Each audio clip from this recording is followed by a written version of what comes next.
저는 하나님을 경외하는 사람들의 마음이 이 영상 속의 판사 같았으면 좋겠어요. 지켜야 하는 룰이 있고요. 규칙이 있고 율법. 예, 그거 너무나 중요합니다. 그것은 우리 삶의 가이드라인이 될 것이니까 이렇게 살면은 우리가 빛으로 살 수 있고 소금으로 살 수 있어. 그리고 좀 더 나은 삶을 향해 갈 수 있어. 좀 더 나은 내가 될 수 있다. 그러니까 노력하자. 이렇게 말할 수 있어요. 하지만 이 룰을 정하신 이의 마음을 우리가 모르지 않기를 바라요. 하나님께서는 십계명을 주실 때 사람을 죽이려고 주신 게 아니잖아요. 사람을 정죄하려고 주신 게 아니잖아요. 하나님이 사람을 살리려고 그 십계명을 주셨잖아요. 그렇다면 우리 안에 있는 하나님의 법을 지킬 때 그 하나님의 관용과 사랑과 그리고 그 내려놓음까지도 우리가 배웠으면 좋겠습니다. 오늘 우리에게 주시는 주의 말씀은 마가복음 12장 38절에서 44절의 말씀입니다. 예수께서 가르치실 때에 이르시되 긴 옷을 입고 다니는 것과 시장에서 문안받는 것과 회당의 높은 자리와 잔치의 윗자리를 원하는 서기관들을 삼가라. 그들은 과부의 가산을 삼키며 외식으로 길게 기도하는 자니 그 받은 판결이 더욱 중하리라 하시니라. 예수께서 헌금함을 대하여 앉으사 무리가 어떻게 헌금함에 돈 넣는가를 보실세. 여러 부자는 많이 넣는데 한 가난한 과부는 와서 두 렙돈 곧 한 고드란트를 넣는지라. 예수께서 제자들을 불러다가 이르시되 내가 진실로 너희에게 이르노니 이 가난한 과부는 헌금함에 넣는 모든 사람보다 많이 넣었도다. 그들이 다 그 풍족한 중에 넣었거니와 이 과부는 그 가난한 중에서 자기의 모든 소유 곧 생활비 전부를 넣었느니라 하시니라. 아멘. 오늘 본문은요 굉장히 유명한 구절이죠. 모두들 이거 잘 알고 계실 거예요. 성경을 잘 안 보는 사람도 이 이야기는 다 알 겁니다. 예수님께서 성전에 계실 때 헌금통을 유심히 바라보고 계셨어요. 그리고 어느 한 과부가 이 두 렙돈을 헌금하는 것을 보고 그 과부가 누구보다 헌금을 많이 했다라고 칭찬을 하시는 거예요. 이 두 렙돈은 1,000원 정도밖에 안 되는 금액이에요. 굉장히 적은 금액이지만 이 과부가 갖고 있던 전 재산을 드린 것이죠. 그것을 예수님께서 아시고 그 헌금이 제일 큰 헌금이다라고 말씀을 하셨어요. 우리는 이 본문을 읽으면서 이 과부가 금액보다도 어떤 마음으로 헌금을 했는가 거기에 주목합니다. 자신이 가진 전부를 헌금할 만큼 신실했던 과부의 믿음을 굉장히 높이 사는 것이죠. 헌금을 드릴 때는 그냥 물질만 덜렁 드리는 게 아니라 우리의 마음을 드려야 돼. 이런 교훈을 이 메시지에서 이 말씀에서 얻습니다. 그런데 얼마 전에 이 본문에 대해서 한 형제하고 대화한 적이 있어요. 그 형제는 이 본문에서 다른 것이 느껴진다고 그래요. 과부가 전 재산을 낼 수밖에 없던 압박감이 느껴진다는 겁니다. 부자들이 쉽게 헌금하는 것을 보면서 그리고 굉장히 많은 금액을 헌금을 하잖아요. 그 장면을 보면서 이 과부는 이것밖에 없다는 부끄러움으로 급히 넣고 나오는 그 모습이 생각난다는 거예요. 상상하고 있는 거죠. 그 얘기를 들으니까 이 본문이 조금 다르게 읽히기 시작합니다. 저도 교회 다닌 지 굉장히 오래됐잖아요. 어릴 때부터 다녔고 성경도 많이 읽었고 많이 읽었다 얘기하면 좀 부끄럽다. 하지만 남들보다 많이 본 것 같아요. 성경도 많이 듣고 또 많이 하고 이 본문도 여러 번 접했어요. 대부분 일반적으로 하는 그 해석이요. 이 과부의 헌금은 정말 귀하다. 저도 그것이 너무나 익숙해요. 그런데 이 본문의 앞뒤를 보니까 정말 다른 분위기가 읽히기 시작해요. 우리 40절 말씀 한번 읽어볼까요? 그들은 과부의 가산을 삼키며 외식으로 길게 기도하는 자니 그 받은 판결이 더욱 중하리라 하시니라. 아멘. 이 본문은 경고죠. 이 경고는 사두개인들한테 하시는 말씀입니다. 사두개인들은 성전 제사장들을 중심으로 한 그룹이에요. 권력층이죠. 그들은 부활, 천사, 사후세계, 메시아를 믿지 않아요. 이러니까 예수님이 싫을 수밖에 없습니다. 우리가 다 인정하지 않는 것을 예수가 퍼뜨리고 다니잖아요. 그러니까 미워할 수밖에 없는 거예요. 그래서 끊임없이 예수님을 공격하고 깎아내립니다. 예수님은 이제 그들의 공격에 지혜로서 잘 막아내시죠. 그리고 이제 막았으니까 어떻게 해야 돼요? 반격을 해야죠. 그러면 그들의 생각을 깨고 사상을 깨고 신학적으로 눌러야 되는데 그런 방법을 취하지 않으시고 전혀 다른 방법으로 얘기를 하세요. 소매가 긴 옷을 입고 다니면서 사람들로부터 인사를 받기 좋아하는 자, 회당의 높은 자리에 앉는 것을 당연하게 생각하는 자, 저 자리 나 말고는 앉을 사람 없겠지, 그렇게 생각하는 자, 그리고 과부의 가산을 삼키면서 그것을 거룩하다 기도하는 자들, 그런 사람들을 조심하라고 경고를 하십니다. 사두개인들 들으라고 하시는 거죠. 생각이 아니라, 사상이 아니라 생활 속에서 모습을 얘기하는 거예요. 너희의 삶 속의 모습을 봐라. 너희의 말들과 다르게 얼마나 교만한지 아느냐, 그렇게 얘기를 하고 계시는 거죠. 거기서 과부의 두 랩돈 이야기가 나오는 거예요. 앞뒤를 연결하면 더 다른 분위기가 느껴져요. 우리 다음 장으로 이어서 한번 읽어볼까요? 우리 13장 1, 2절입니다. 같이 읽습니다. 예수께서 성전에서 나가실 때 제자 중에 하나가 이르되 선생님이여 보소서, 이 돌들이 어떠하며 이 건물들이 어떠하나이까? 예수께서 이르시되 내가 이 큰 건물들을 보느냐? 돌 하나도 돌 위에 남지 않고 다 무너뜨려지리라 하시니라. 아멘. 사두개인들의 교만과 이 탐욕을 비판하시고 과부의 두 랩돈을 얘기하셨어요. 그리고 그 말씀하신 뒤에 성전, 이런 성전은 무너져야 된다고 얘기를 하세요. 이 말씀 구조를 보면은 다른 이야기가 아니에요. 이 세 개가 다 연결되어 있는 겁니다. 과부가 이 두 랩돈을 헌금하는 것을 본 예수님의 마음은 매우 복잡했을 것 같습니다. 아마도 탐복과 탄식이 같이 있었을 것 같아요. 하나님을 사랑함으로 자신의 가진 모두 그 소유를 헌금한 그 과부의 믿음을 보고 예수님께서는 탐복을 하세요. 그 순전한 믿음은 정말 귀한 것이니까, 그 충성은 너무나 소중한 것입니다. 거기에는 예수님께서 탐복하시면서 칭찬하셨습니다. 하지만 예수님께서는 그것도 아셨어요. 저 과부가 오늘을 어떻게 보내야 되는지 그게 느껴지시는 거예요. 과부는 전부 다 헌금을 했어요. 그럼 어떻게 해야 돼요? 하루하루 사는 사람인데 그날 하루를 굶어야 되는 거예요. 그날 하루를 살기 위해 필요한 것들이 있지 않습니까? 그것들을 구할 수가 없게 되었습니다. 그것을 아시니까 예수님이 탄식을 하는 거예요. 과부가 잘못한 것이 있습니까? 없습니까? 없습니다. 그는 믿음으로 살려고 했습니다. 문제는 그 헌금을 받던 자들한테 있어요. 제사장들은 이 과부의 헌금을 어떻게 생각하면서 받았을까요? 그 앞에 부자가 큰 금액을 헌금을 했어요. 그리고 과부가 와서 두 랩돈을 했습니다. 어떤 생각으로 받았을까요? 과부의 가산을 삼킨다는 경계의 말씀과 이런 성전은 무너져야 한다는 경고의 말씀에는 많은 것이 잘못되어 있음을 알려주고 있습니다. 예수님 당시의 성전은 흔히 헤롯 성전이라 부르는 성전이에요. 1차 성전 공사는 10년 만에 완공이 돼요. 근데 그 전에 헤롯이 이미 죽어버리죠.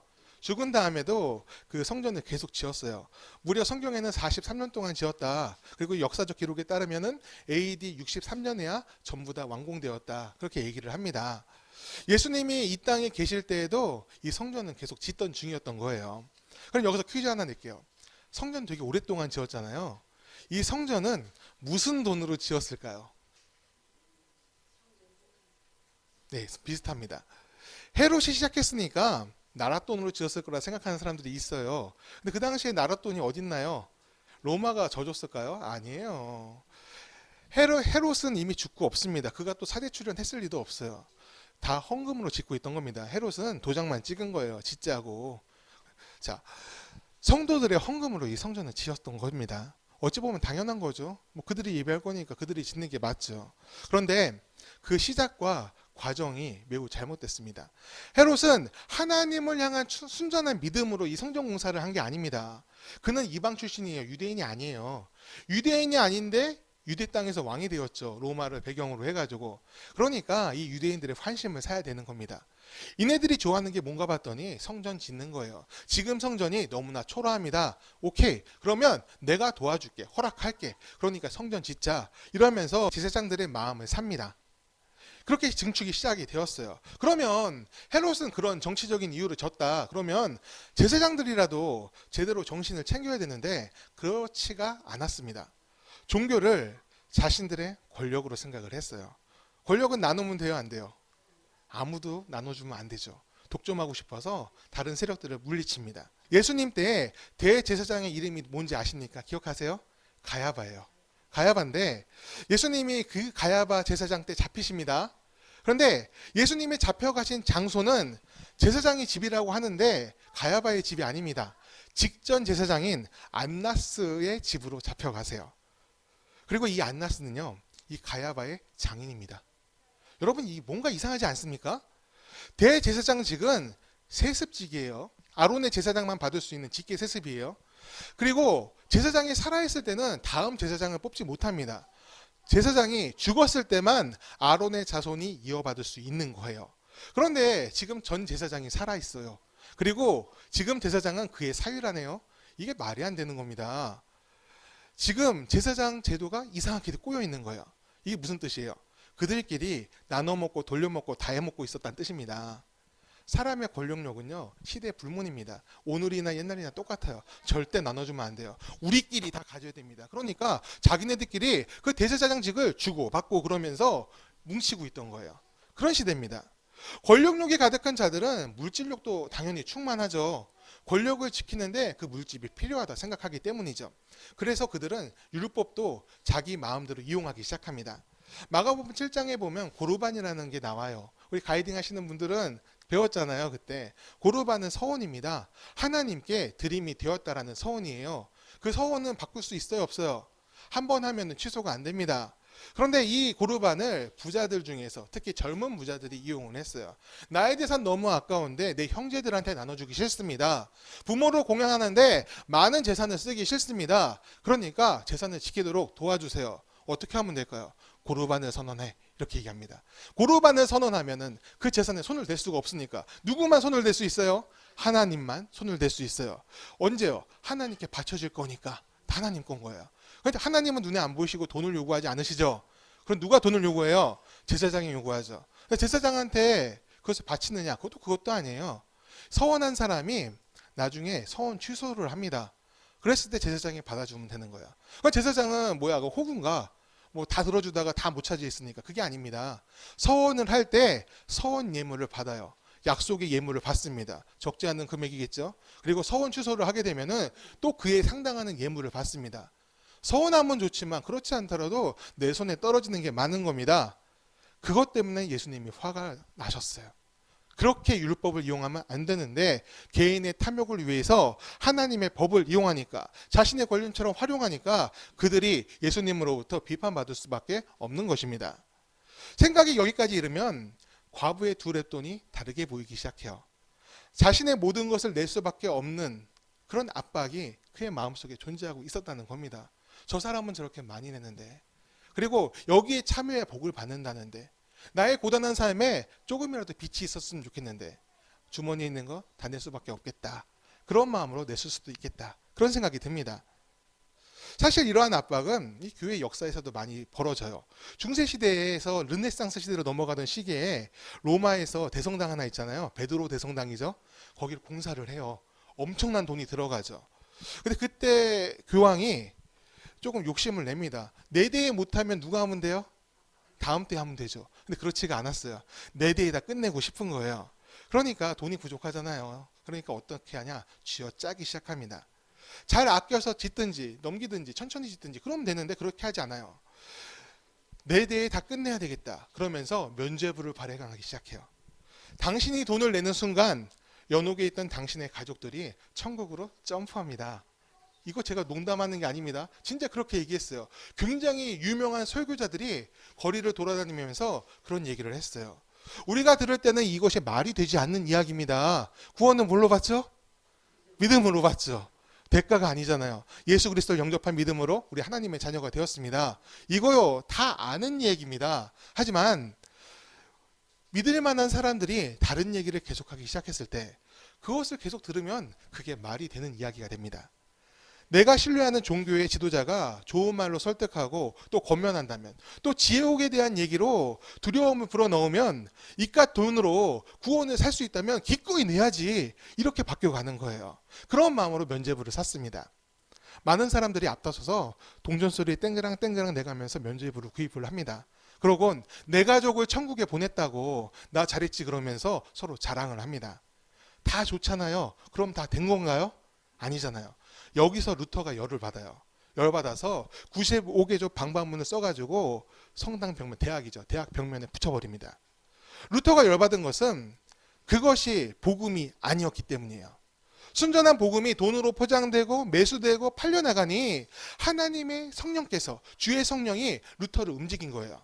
루터는 하나님을 경외하던 사람이었습니다. 그래서 참을 수가 없었어요. 잠언 9장 10절 말씀 우리 함께 읽어볼까요? 여호와를 경외하는 것이 지혜의 근본이요 거룩한 자를 아는 것이 명철이니라. 아멘. 여러분, 하나님을 경외하십니까? 하나님을 경외하는 것이 지혜의 시작이고 우리가 거룩하다 인정받는 이유가 돼요. 주님을 경외하는 삶을 살길 바랍니다. 그렇다면 우리는 경외함이 뭔지 알아야 돼요.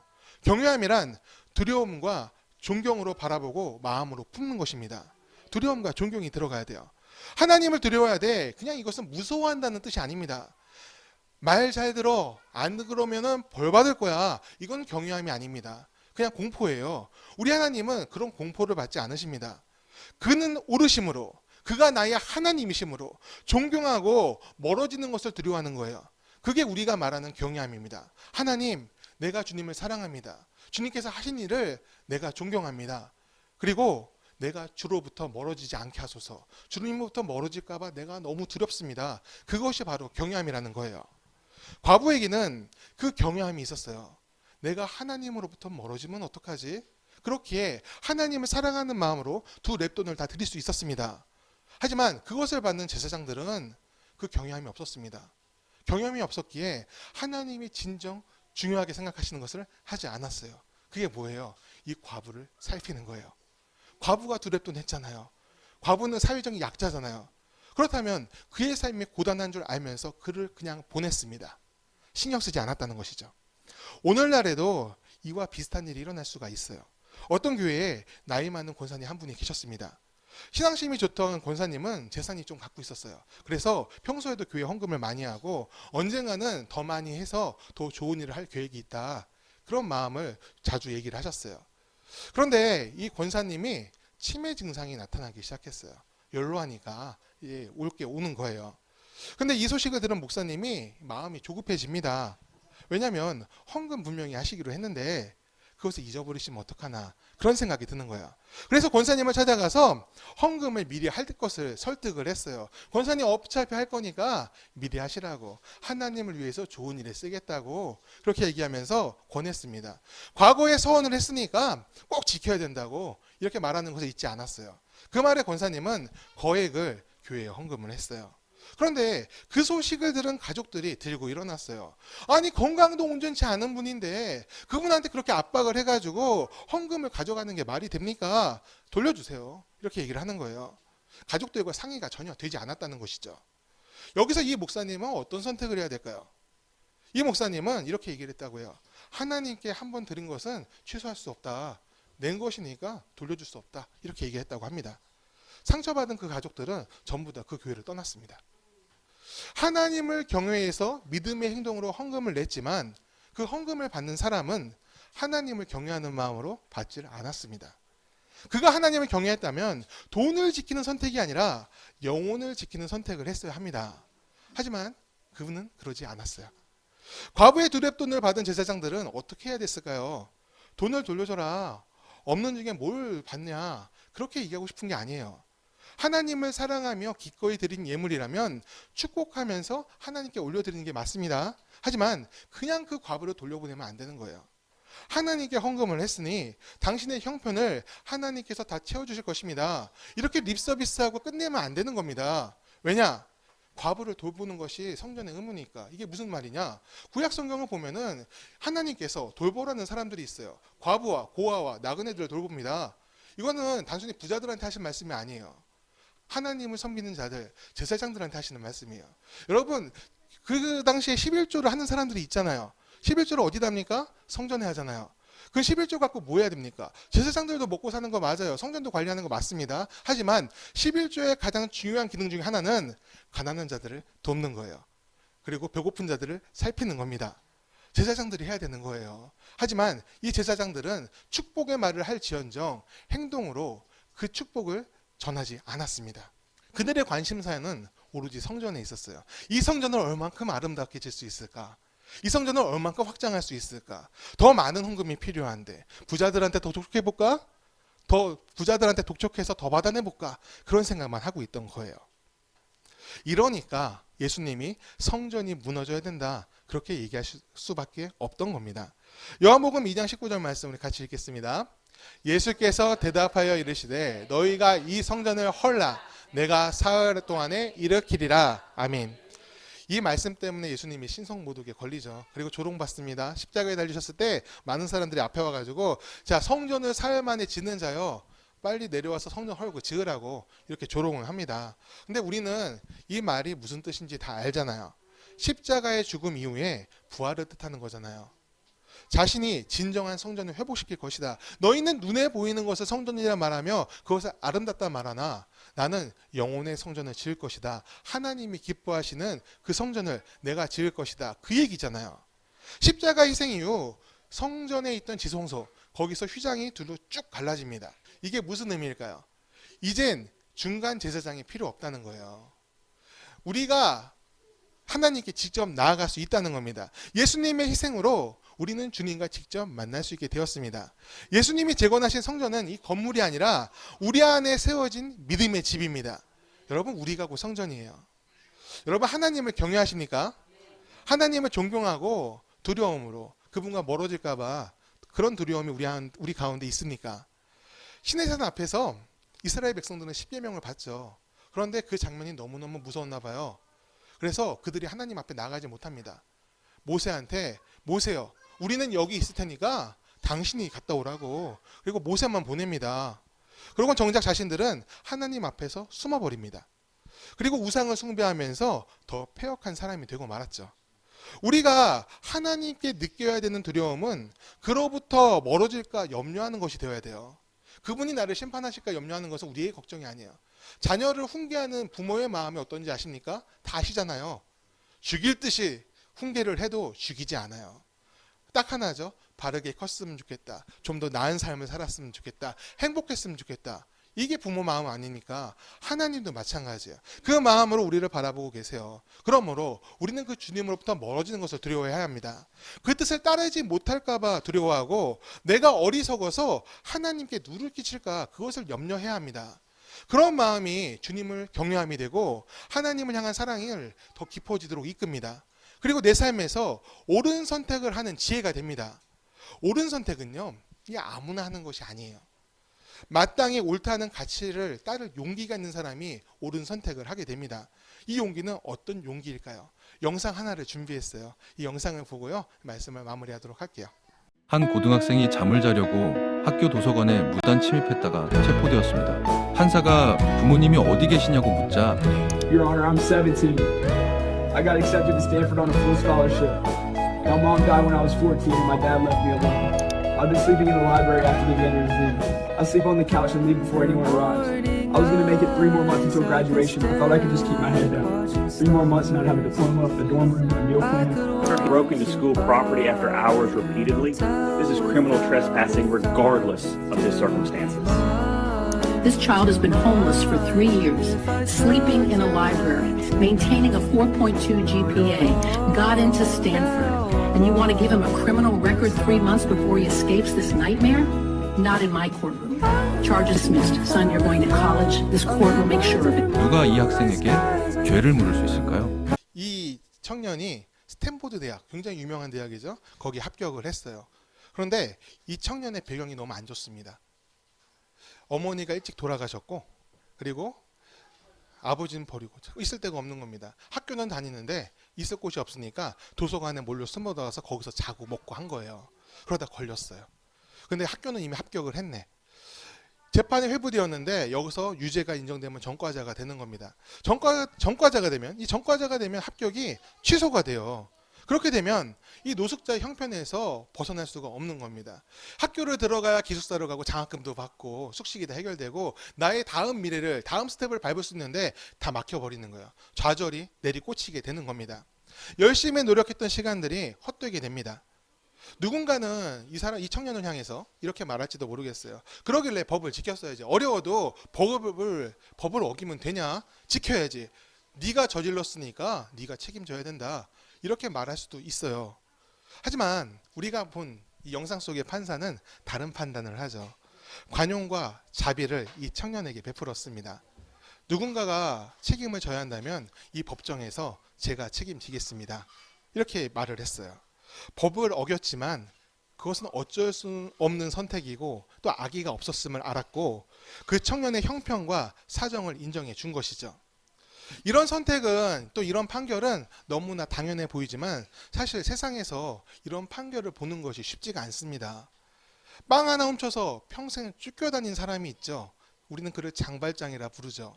장발장 같은 사람들이 세상에 너무 많이 있어요. 순간의 잘못된 선택으로 자신의 인생이 망가질 위기에 처했을 때 관용을 받지 못하는 사람, 자비를 받지 못하는 사람들이 많이 있습니다.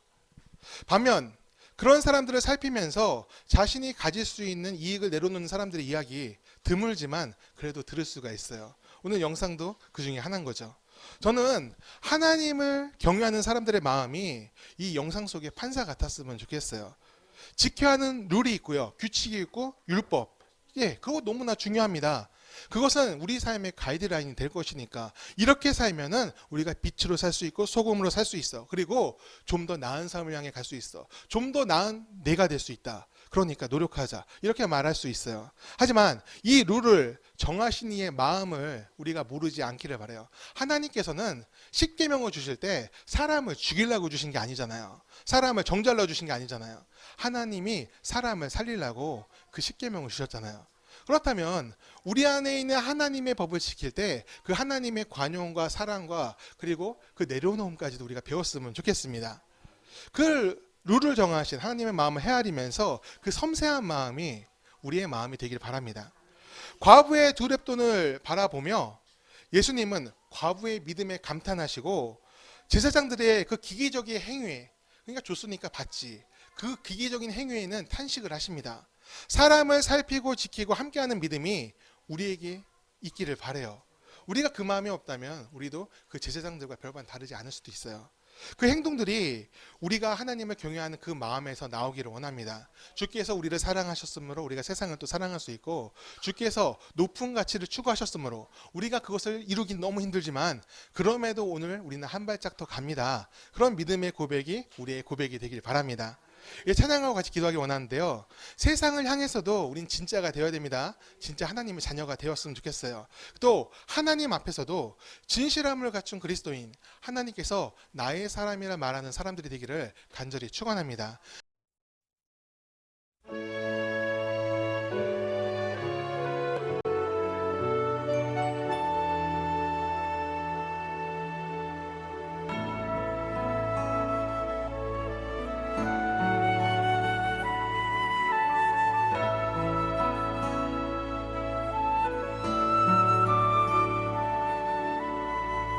나의 영혼이 잠잠히 하나님만 바라며 나의 구원이 그에게서 나는도다.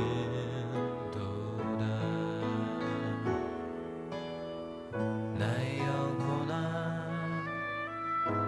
잠잠히 하나님만 바라라. 나의 소망이 저에게서 나는도다.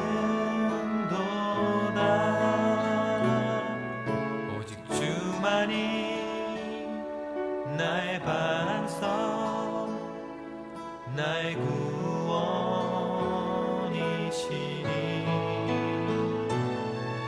오직 주만이 나의 산성, 내가 요동치 아니하리.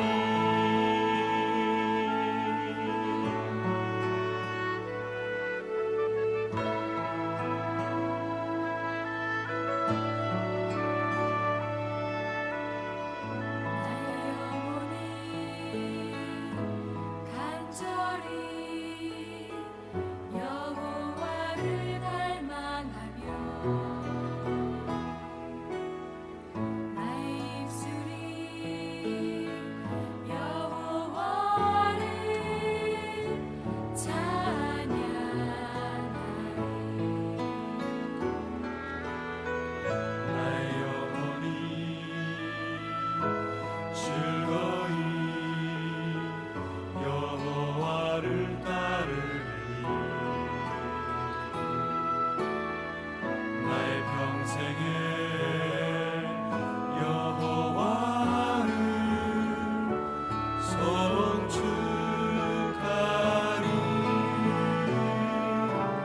주만이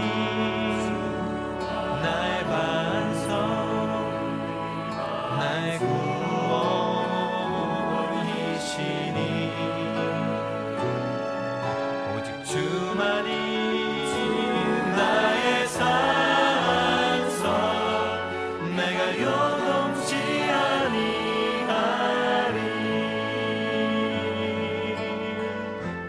나의 구원 나의 영광 하나님께 있으니 내 힘의 반석과 희망처럼 되시네